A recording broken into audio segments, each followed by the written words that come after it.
Okay, let's dive right in. So you've polished your resume, you've sent in the perfect application, and you've prepped for all the technical questions. You walk into that crucial interview, you're feeling confident, and then the interviewer leans forward, smiles, and hits you with those 5 words. Tell me about yourself. And that's it, right? The universal moment of just Yeah. internal panic. I mean, we talk about ourselves all the time, but when you're suddenly asked to wrap up your entire professional value in, what, 90 seconds? With everything on the line, the structure just disappears. Do you start with school? Your last job. Some hobby. Exactly. And that paralyzing moment is what this deep dive is all about. Our mission today is pretty simple. We want to help you stop treating this question like some casual icebreaker and start seeing it for what it is, probably the single most powerful tool you have to control the entire interview. And let's start with a really important insight, just to reset everyone's expectations. When an interviewer asks this, they're not looking for your life story. They don't care about your favorite pastime or that you have a pet iguana, unless, that iguana is somehow a metaphor for cutting-edge logistics, which it probably isn't. The big mistake here is confusing being casual with being authentic. You need focus. So, if it's not our autobiography thereafter, we really need to decode the question. Let's get into what the research says the interviewer is really trying to assess here. What's the so what? Well, it's fascinating because it's so multi-layered. On one level, yes, it's an icebreaker. It's just a way to get a quick, essential overview of your background. They're sort of mentally mapping your resume to your voice. But the real game is in the hidden assessment. That's where the strategy comes in. Yeah. It's a huge window into your personality, sure, but more than that, it shows your communication skills. And I think your self-awareness. That's the big one. They are watching how you prioritize information. I mean, if you have 10 years of experience and you spend a full minute talking about your high school thesis, that sends a signal. It signals you can't figure out what's relevant for the job right in front of you. Can you synthesize? Can you be concise? And the sources we looked at really emphasize this point. Your answer isn't just an intro, it's your elevator pitch. And it dictates the next 30 minutes of the conversation. Absolutely.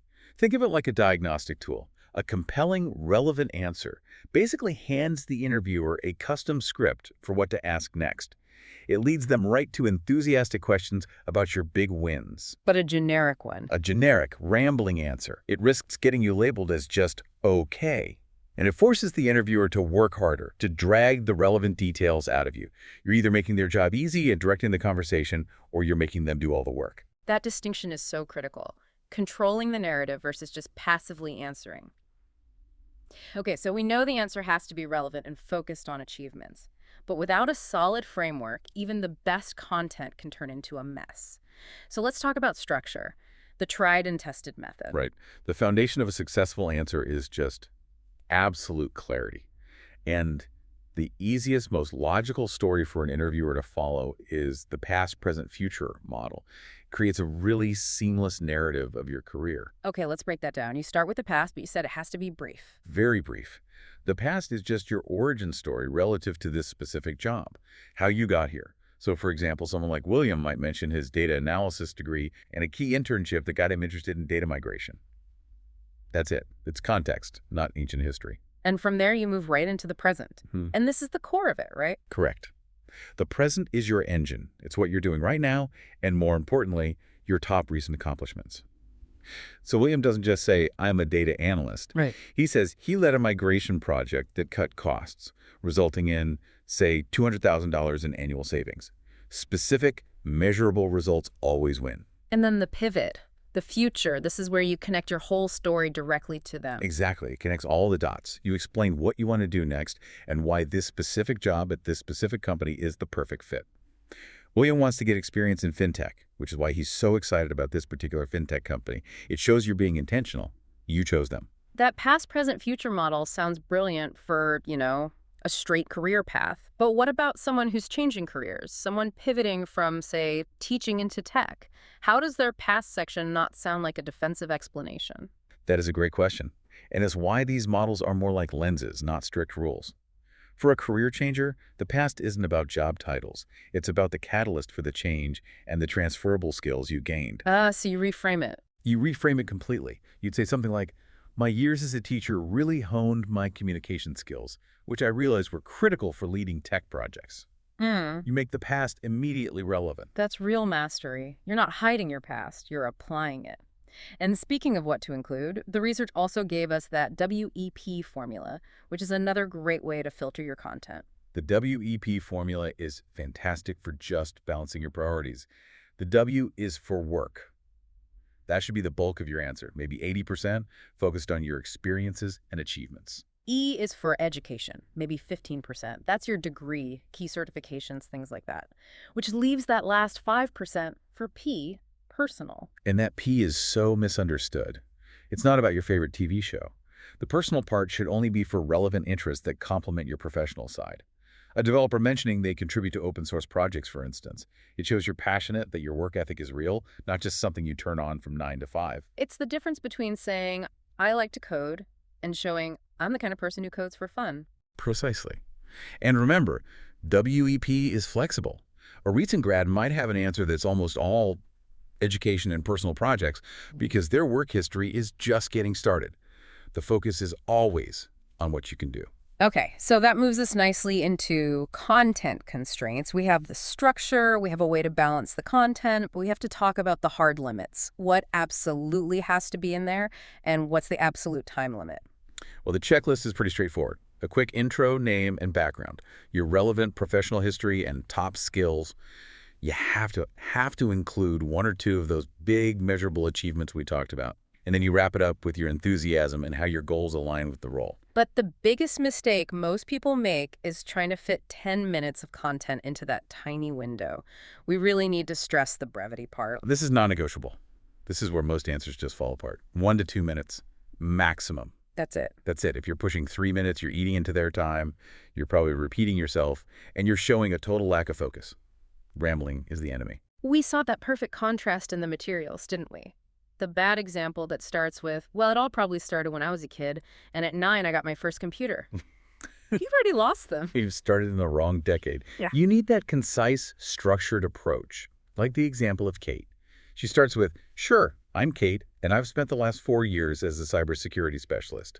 I've been following your company's threat reports, and my goal is to move into managing vulnerability assessments at a global company like yours. It's so direct. She establishes her expertise and immediately shows she's done her homework on them. She skipped all the fluff.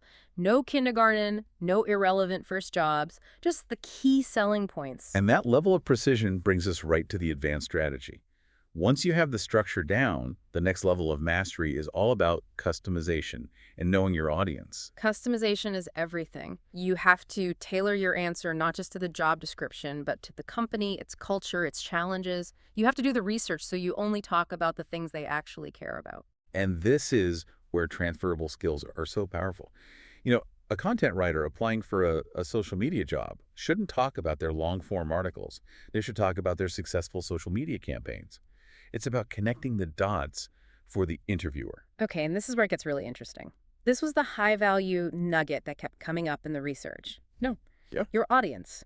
Your answer has to change based on who is sitting across that table. This is the difference between a good interview and a great one. You have to ask yourself, am I talking to HR or am I talking to the head of engineering? Because they need totally different levels of detail. Let's run through that. So say you're a senior software engineer. If you're with the HR manager, they're looking for culture fit, communication style, why you want the job. They want a high-level overview. If you start geeking out and talking about coding and assembly, their eyes are going to glaze over. You've lost them. But if you're talking to the CTO or the head of engineering, Then the whole dynamic flips. With the CTO, you absolutely should geek out a bit. You can use that technical language because they get it. You can talk about optimizing database query latency.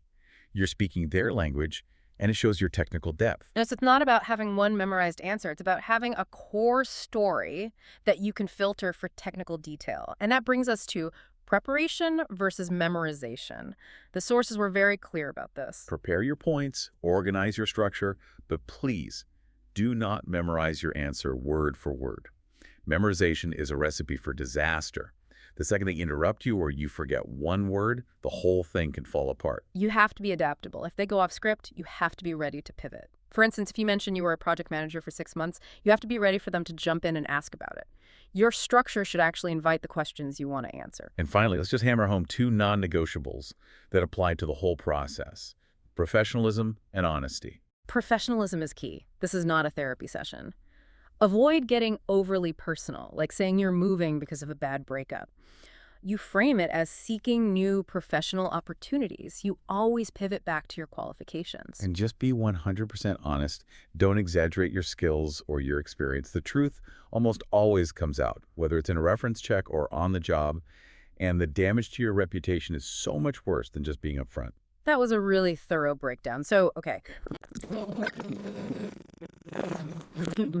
1 to 2 minutes max. Brevity shows focus. Structure your answer. That past, present, future formula gives you a clear story arc, and make sure every single detail is hyper-relevant. Tailor it to the job and the person you're talking to. Right. And since we've established that this answer isn't a monologue, it's a diagnostic tool, you need to use it to lead the witness. And that's the final provocative thought we want to leave you with. If your opening statement is perfectly structured and tailored, you should be thinking about this. What is the single most compelling follow-up question I want my interviewer to ask me next? And how does every single sentence in my answer force them to ask it? That's the real goal of those first 2 minutes, Okay. to land the perfect next question. Think about that carefully. Till the next deep dive.